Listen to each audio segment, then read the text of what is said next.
So, hi Rangan. Hello. Hi, good evening. Good evening. So, Rangan, can you briefly tell me about yourself? Like being from mechanical engineering, how did you end up here in analytics? Right, so I'm currently pursuing mechanical engineering and I'm in my final year of my college. I'm originally from Kolkata, but I did my schooling from St. Xavier School, Durgapur. Okay. I was always an enthusiastic student who had a love for numbers and problem solving as well.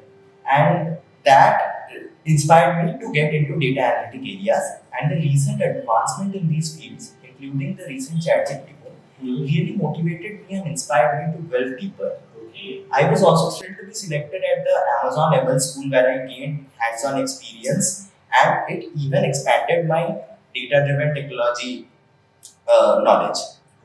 I also had the opportunity to intern at DeepJob Technologies, where I was making a chatbot for the freshers, which was again similar to GPT. And this experience was so rewarding that it deepened my interest in machine learning and deep learning. So I applied this knowledge in my own projects. For example, I love to write poetry. So I made a LSTM poetry generation model using my own custom data set of 50 poems. Okay. Nice. That's pretty good to hear. Also, I did a project on classical ML for predicting film revenues. On the tech part, also I worked on a sales data analysis using SQL and Power BI. All in all, I'm really motivated to bring my technical expertise and creative mindset to new challenges. I can see that you have really quite bit of experience in technical fields, specifically looking at the new tech LLMs and all. Right. So let's delve deeper into your internship. Can you quickly tell me what was your exact role in the internship? What were you supposed to be? Right. So, firstly, I would talk about the business problem that we were facing. So, whenever a student wants to query about any company or any job related topics, so he or she has to call up someone and get all the insights because the information from the internet it is very much scattered. It's not to the point and it is not even possible for a person to remember all the things. So even if he or she calls it will be a delayed process. So we tried to automate the whole process by creating a chatbot where the freshers could query about jobs and other things, and that is why we built a chatbot for the students. Okay. So what He wants to build a chatbot. Now let's get on to the technical thing. Can you explain like how 7B parameters for the model works? Right. So what we had done is that we had to choose a large language model.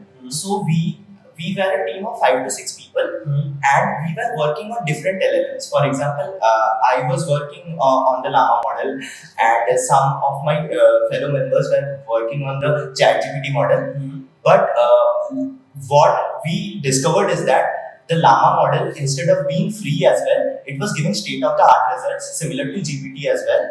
So after trying out these models, the LLaMA 7B parameter model is the most recent model at that time what we were working. So that's why we chose it and we went over GPT because of obviously the free version.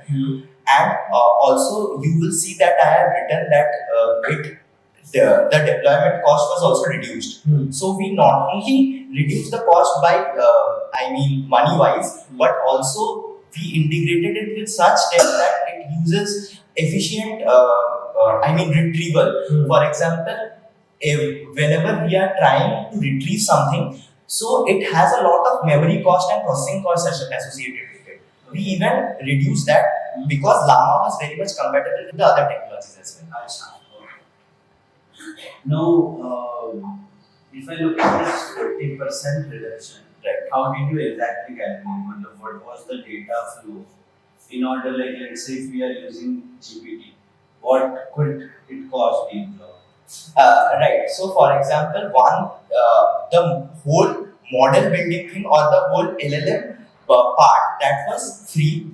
That was one part of it, and the other part, like I said, when we are testing out models, so we were also calculating the time it was taking to generate a response. So, for example, LLaMA, along with the other technologies that we have used, that was taking around 5 to 6 seconds maximum on very large queries, whereas the other model it was taking around 10 seconds. Okay.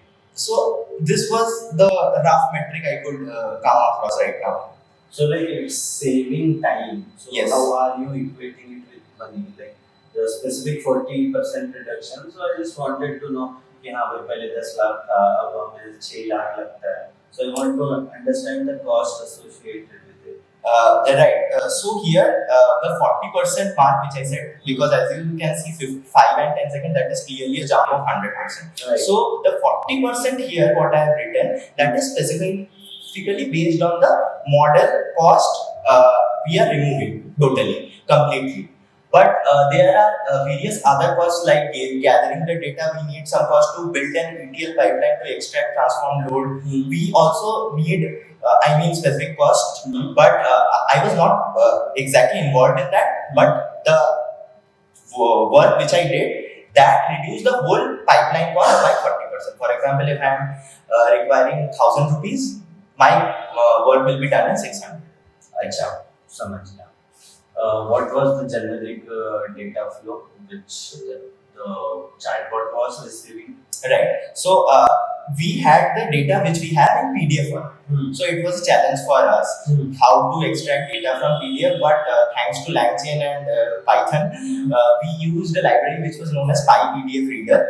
And what we did was, because machine can't understand text, so we used ChromaDB and OpenAI embeddings in the ChromaDB as well, so, to convert our textual data into numbers. And after that, we evaluated the model. We did some prompt engineering as well. So should I dwell deep on exactly how I built this? Okay. How did you validate the BLEU score?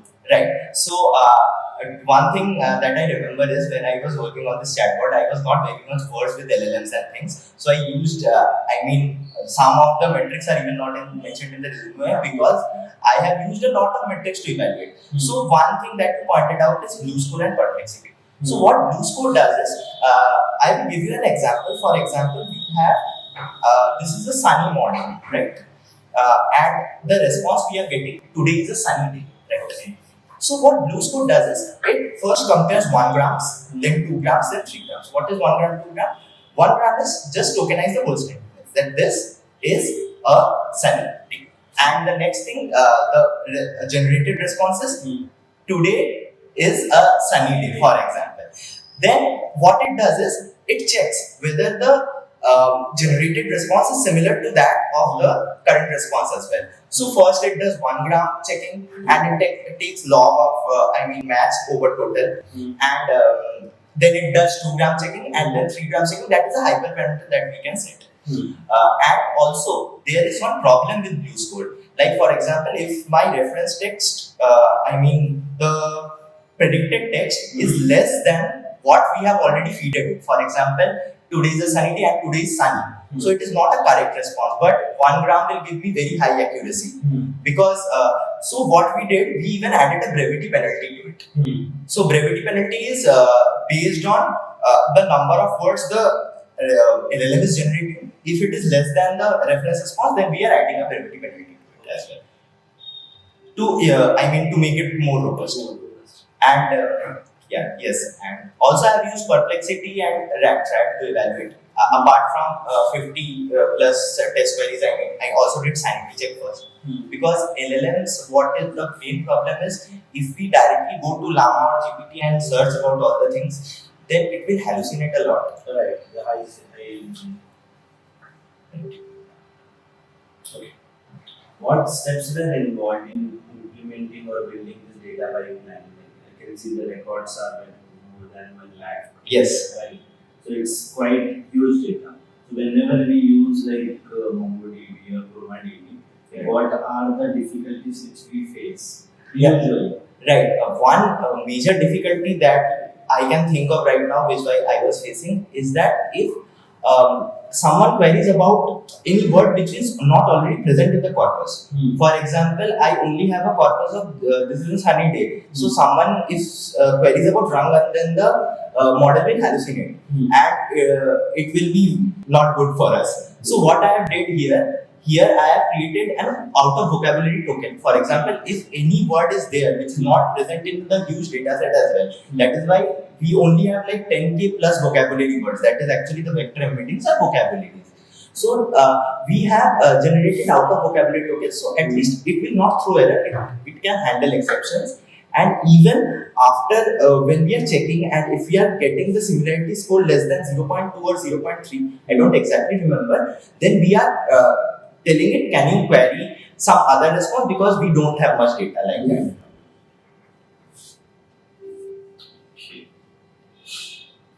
Achieved 85% accuracy on 50 plus test queries. So which means 85% of these 50 queries, the answers. Right. Around 53, 54, it was the number was coming 45. So it was around 85%. It was around 85%. Right. What can you do to increase this accuracy?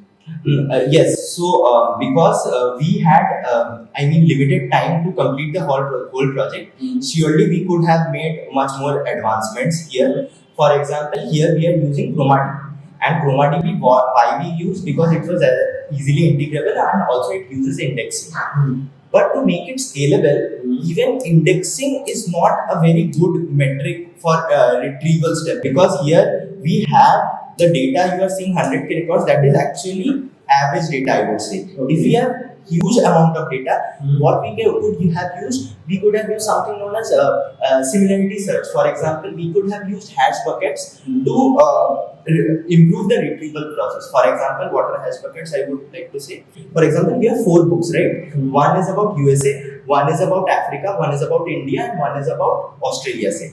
And you want to query about Varanasi. So what ChromaDB is doing, even though it has indexes, it will go linearly. But yes. But if we have something as hash buckets or Facebook AI similarity search, what it does is we directly go to the India book and search about Varanasi, because we already know Varanasi is very easy, right? So we could have done that. We could have also used some other database. For example, nowadays, as I am updated with the technology, GraphQL is gaining a lot of popularity, because it stores relational functions as well. But I have not worked on it actually. So like if we talk about the 40% cost reduction, like it is a quite big figure. Right. So how will it impact the profitability of the company? Like क्या उनके लिए cost बड़ा था या छोटा था, इस cost से कितना, तो क्या डिफरेंस आ रहा है उनके profitability? Because 100k rows is big, right? So I surely can tell that this is like a lot of people are going to use it. So if they are going to use it at this scale, which means these customers are bringing business to them. So that's where they are handling the whole process, right? So comment on the profitability. 40% से क्या उनका 1% पे profit rise हुआ है company का? The profitability part I am not quite sure of, because I have not worked on it. But what I can say is that if we are automating the whole process, then it will be beneficial for the students. I mean their customers. It will be very much beneficial for them, and I was completely focused on that part and not on the profitability. Exactly. Okay, fine. Let's move on to your second intern. Yes. You have conducted SWOT to identify TAM and SAM. Right. Okay. Let's calculate TAM and SAM for course marketplace, because I can see that you have already calculated. So I would like to see the math. You can say, how are you going to calculate the total addressable market? Yeah, TAM and SAM. For example, this was a previous intern, so I exactly don't know the figures, but if I have to calculate on a course marketplace, so firstly I would include the number of people who actually need courses. Okay. Let's start calculating. Okay, thanks. First of all, explain me what is TAM is actually total addressable market and SAM is a serviceable addressable market. For example, if we have a toy store and the total children in India will impact TAM, but if my toy store is only operational in Bengal, then the SAM will be just the number of children in Bengal. So we have done this. After that, what I have done is that I have done SWOT analysis, where I identified strength, weakness, and things like that. So Let's move on to that one. okay, right. So to calculate the TAM, total addressable market of a marketplace, so first I will be dividing it into institutions because okay, so just give me a minute to structure my thoughts, then I'll get back to you.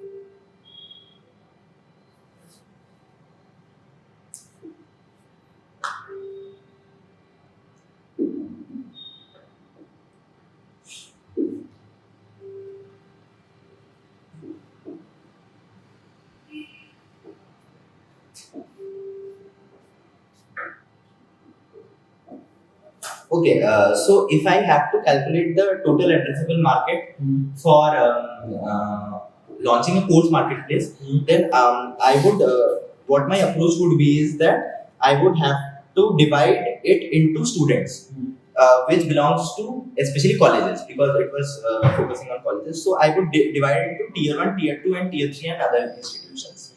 So tier 1 would comprise of 5%. Tier 2 will comprise of 15% and the rest 80% will be tier 3. And if I am, restricting the domain, should I restrict the domain to India or the total addressable market should consist of the whole world? So like you have written identified, so for what you have calculated. So I have That will calculated. basically depend on the launch strategy of the Right.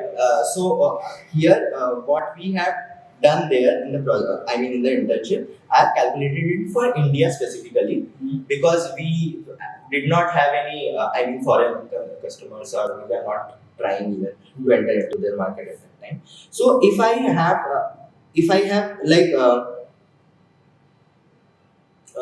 the number of students appearing for JE or into colleges, that figure is around.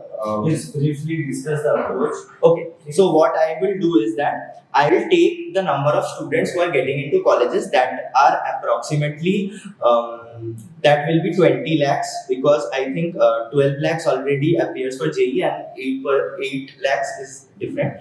And then I will divide it into tier 1, tier 2 and tier 3 colleges because every college there was different pricing system. That is why if I have to go by cost, then only I will do this. Otherwise, 20 lakhs will be my total addressable market size. 20 lakh students. 20 lakh students, market size will be in Revenue. So, in dollar. right. I will set different. The company had different pricing for tier 1, tier 2, and tier 3 colleges. So, accordingly, I will set the price and calculate it. Develop financial models, curriculum design, and strategic launch. Name a financial model. So, income share agreement is the financial model that we were going forward with because one thing is that we have to keep in mind the company's vision as well as the financial viability of the students. So, for example, a person he wants to land a job in SD, right? And we are providing him the whole course. So, after getting an intern only, he will have to pay the price of the whole course, and there was a nominal fee for it. Why only top 10 IITs? because that was not completely dependent on me. The company was trying to launch the marketplace to top IITs because they felt like IIT is a place where there are a lot of intelligent students and they can actually,